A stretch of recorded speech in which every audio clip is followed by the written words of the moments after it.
নমস্কার বন্ধুরা, আমি সোনালি আর আপনাদের চিন ট্যুর অ্যান্ড গার্ডেন ব্লগ। আশা করি সবাই খুব ভালো আছেন, সুস্থ আছেন। আজকে নতুন আরেকটি ভিডিও নিয়ে আপনাদের সামনে চলে এলাম। তো আজকে সকালবেলা যখন ছাদে এসেছি, দেখি এই গাছটায় খুব সুন্দর একটি ধুতুরো ফুল ফুটে আছে। তো সেটাই কিন্তু আপনাদের সাথে যে শেয়ার করে নিচ্ছি। আর এই গাছটা আমি কিভাবে লাগিয়েছি সেটাও সম্পূর্ণ কিন্তু আজকে আমি আপনাদেরকে জানিয়ে দেবো। তো এই ধুতুরো গাছটা আমি একটা ছোট্ট চারা নিয়ে এসেছিলাম। নিয়ে এসে দেখুন টবটাও খুব ছোট। এই টবে প্রতিস্থাপন করেছিলাম সামান্য বালি, মাটি আর একটু ভার্মি কম্পোস্ট মিশিয়ে। ছোট চারা নিয়ে এসে আর জলটা পরিমাণ মতো দিয়েছি। তারপরে আমি যে সর্ষের ফুলের পাতলা জলটা সেটা ব্যবহার করতাম। আর গাছটা বেশ খানিকটা বড় হয়েছে। আর দেখুন তাতেই কিন্তু ফুল চলে এসছে। আর ফুলটা কিন্তু বেশ বড় সাইজে, দেখতেই পাচ্ছেন ডবল প্যাটেলের ফুল। খুবই সুন্দর কালারটা, একদম নিচটা দেখুন হালকা বেগুনি কালারের আভা রয়েছে। আর ভেতরটা কিন্তু পুরোটাই সাদা, বেশ বড়। আর দেখতেও কিন্তু অপূর্ব লাগে, ফুলের কালারটা খুবই সুন্দর লাগে। তো মহাদেবের কিন্তু খুবই প্রিয় একটি ফুল। আপনারা সবাই আর ছাদ বাগানে অন্তত একটা করে এই গাছ করবেন। সহজেই কিন্তু এই গাছ থেকে প্রচুর পরিমাণে ফুল পাওয়া যায়। এর আগেও আমি বেশ কয়েকটা ফুল এই গাছ থেকে তুলেছি। গাছটা খুব বেশি এখনও বড় হয়নি, আরও বড় হবে।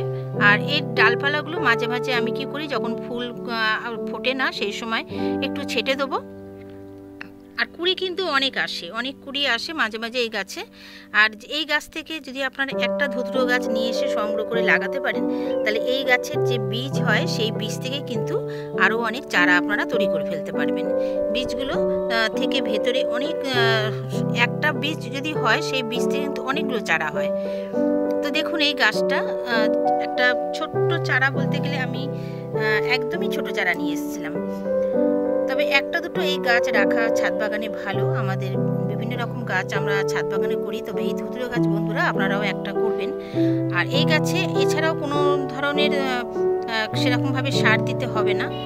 পাতলা সর্ষের খোলের জলটা আপনারা মাসে 2 বার দিতে পারেন। আর এছাড়া সবজি খোসা ভেজানোর জল আমরা যেমন সব গাছে দিই, এই গাছেও কিন্তু দেওয়া যায় বন্ধুরা। আর এই গাছে রোগ পোকা বলতে যে রোগ পোকা হয় সেটা হচ্ছে কিন্তু সাদা সাদা যে মিলিবাগ হয়, সেই মিলিবাগের আক্রমণ ঘটে।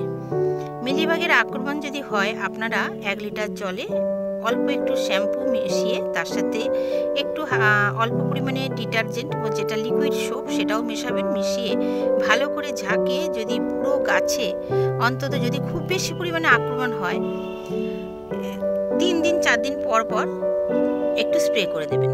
তাহলে কিন্তু সমস্ত যে মিলিবাগগুলো থাকবে সেগুলো সমস্ত নষ্ট হয়ে যাবে।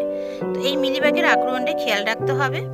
তো যদি না আক্রমণ হয়েও থাকে, যখন আমরা সব গাছে কীটনাশক দিই তখন একটু এই গাছেও কীটনাশকটা স্প্রে করে দেবেন। তাহলে কিন্তু এই গাছ একদম রোগমুক্ত থাকবে। ফাঙ্গিসাইডটাও মাঝে মাঝে একটু স্প্রে করবেন। তো নর্মাল যেরকমভাবে আমরা সব গাছের করি, এই গাছকেও কিন্তু সেইভাবেই আমরা যত্ন করব। আর জলটা বুঝে শুনে দেবেন, জলটা যেন অতিরিক্ত না হয়ে যায়। জল অতিরিক্ত হলে এই গাছের শেকড় কিন্তু পচতে শুরু করে দেয়। দেখুন এই কদিন খুব বৃষ্টি হয়েছে, হওয়াতে কিন্তু নিচে যেহেতু একটু জল সবসময় থেকে গেছে, তার ফলে কী হয়েছে, এই যে দেখুন নিচের যে অংশগুলো এগুলো থেকে কিন্তু একটু করে এই যে বাকলগুলো এগুলো উঠে আসছে। তো এইবার এখন তো বৃষ্টি এখন নেই, তো এই গাছগুলো সমস্তই আমি ট্রিটমেন্ট করব, সুস্থ করে তুলব আরও ভালোভাবে। এর মাটিগুলোকে ভালোভাবে ঘুরে এখানে সারও দেব, আর এছাড়াও ফাঙ্গিসাইডটা স্প্রে করে দেব। তো বন্ধুরা এইভাবে আপনারা আপনাদের যদি ধুতুরো গাছ পছন্দ করেন আপনারা বাড়িতে নিয়ে আসবেন। আর এছাড়াও এই যে কালারটা দেখছেন, এছাড়াও কিন্তু অনেক রকমের কালারের এখন ধুতুরো গাছ বেরিয়ে গেছে। আমার কাছে এর আগেও একটা হলুদ কালারের ধুতুরো ছিল, সেটা এইটা যেমন ডবল থাকের দেখছেন, সেটা হচ্ছে 4 থাকের ছিল। অনেকটা লম্বা হতো, বিশাল বড় ছিল, কিন্তু সেই গাছটাতে পিঁপড়ে হয়ে একদম নষ্ট করে দিয়েছিল। তো আমি তার বীজ সংগ্রহ করে রেখে দিয়েছি। আমি আবার সেই বীজ থেকে চারা তৈরি করে নেবো, কোনো অসুবিধা হবে না। তো এই পিঁপড়ের উপদ্রব কিন্তু বন্ধুরা এই বর্ষাকালে প্রচুর পরিমাণে হয়। তো এইগুলো একটু খেয়াল রাখতে হবে যাতে গাছ নষ্ট হয়ে যায়, কারণ আমার একটা গাছ নষ্ট হয়ে গেছে, সেটার জন্যই কিন্তু আপনাদেরকে জানালাম। তো ছোট্ট একটি ভিডিও আপনার সাথে শেয়ার করে নিলাম। কেমন লাগলো অবশ্যই জানাবেন। যদি ভালো লাগে পাশে থাকবেন। বন্ধুরা যারা আমার চ্যানেলটা দেখছেন এখনও সাবস্ক্রাইব করে নেননি, প্লিজ বন্ধুরা চ্যানেলটিকে সাবস্ক্রাইব করে পাশে থাকা বেল আইকনটি প্রেস করে দেবেন।